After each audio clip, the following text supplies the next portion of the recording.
ಹುಟ್ಟಿದರೆ ಕನ್ನಡ ನಾಡ ಮೆಟ್ಟಬೇಕು, ಬಿಟ್ಟಿದರೆ ಕನ್ನಡ ಮಣ್ಣ ಮೆಟ್ಟಬೇಕು. ಬದುಕಿದ್ದು ಜನ ಬಂಡಿ, ಇದು ವಿಧಿಯೋಡಿಸುವ ಬಂಡಿ. ಬದುಕಿದ್ದು ಜಟಕ ಬಂಡಿ, ವಿಧಿ ಅಲೆದಾಡಿಸುವ ಬಂಡಿ. ಹುಟ್ಟಿದರೆ ಕನ್ನಡ ನಾಡ ಮೆಟ್ಟಬೇಕು, ಬಿಟ್ಟಿದರೆ ಕನ್ನಡ ಮಣ್ಣ ಮೆಟ್ಟಬೇಕು.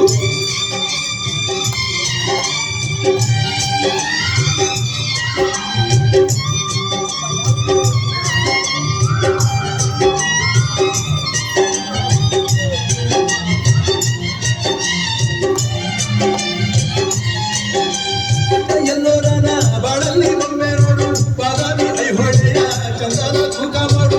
ಕಲಿಯೋಕೆ ಕೋಟಿ ಭಾಷೆ, ಆರೋಗ್ಯ ಒಂದೇ ಭಾಷೆ ಕನ್ನಡ. ಕನ್ನಡ ಕಸ್ತೂರಿ ಕನ್ನಡ. ಹುಟ್ಟಿದರೆ ಕನ್ನಡ ನಾಡು ಮೆಟ್ಟಬೇಕು, ಬಿಟ್ಟಿದರೆ ಕನ್ನಡ ಮಣ್ಣ ಮೆಟ್ಟಬೇಕು. ಬದುಕಿದ್ದು ಜಟಕ ಬಂಡಿ, ಇದು ವಿಧಿಯೋಡಿಸುವ ಬಂಡಿ. ಬದುಕಿದ್ದು ಜಟಕ ಬಂಡಿ, ವಿಧಿ ಗುರಿ ತೋರಿಸುವ ಬಂಡಿ.